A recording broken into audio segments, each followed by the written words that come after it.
Hello നമസ്കാരം. Demote colony 2 എന്ന ചിത്രത്തിൻ്റെ ഒഫീഷ്യൽ OTT റിലീസ് അപ്ഡേഷനാണ് ഇന്നൊരു വീഡിയോ ഭാഗത്ത്. വീഡിയോയിലേക്ക് മുൻപ് വീഡിയോ ലൈക്ക് ചെയ്യുക, ചാനൽ സബ്സ്ക്രൈബ് ചെയ്യുക. ഈ വരുന്ന സെപ്റ്റംബർ മാസം ധാരാളം ചിത്രങ്ങൾ OTT റിലീസ് ചെയ്യാൻ പോവുകയാണ്. ചാനൽ പരിശോധിച്ചാൽ നിങ്ങൾക്ക് കാണാം. അരുൾനിധി, പ്രിയ ഭവാനി ശങ്കർ എന്നൊക്കെ പ്രധാന കഥാപാത്രങ്ങളായി തമിഴ് ചിത്രമായിരുന്നു ഡിമോട്ട് കോളനി 2. ചിത്രം മികച്ചൊരു വിജയം തന്നെയായിരുന്നു. അതുകൊണ്ട് തന്നെ എല്ലാ സിനിമാ പ്രേമികളും ഒരേപോലെ ചിത്രത്തിൻ്റെ OTT റിലീസിനായി കാത്തിരിക്കുകയായിരുന്നു. ചിത്രത്തിൻ്റെ OTT അവകാശങ്ങളൊക്കെ C5 എന്ന OTT പ്ലാറ്റ്ഫോം സ്വന്തമാക്കിയെന്ന് കൺഫേം ആക്കിയിട്ടുണ്ട്. അങ്ങനെ കാത്തിരിപ്പിനൊടുവിൽ ചിത്രം ഈ വരുന്ന സെപ്റ്റംബർ മാസം 27-ാം തീയതി OTT റിലീസ് ചെയ്യുന്നത് കൺഫേം ആക്കിയിട്ടുണ്ട്. ചിത്രം തമിഴ്, തെലുങ്ക് ഭാഷയിലായിരിക്കും OTT റിലീസ് ചെയ്യുക.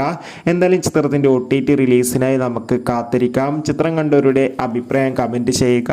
ഈ വരുന്ന സെപ്റ്റംബർ മാസം ധാരാളം ചിത്രങ്ങൾ OTT റിലീസ് ചെയ്യുന്നു. ചാനൽ പരിശോധിച്ചാൽ കാണാം.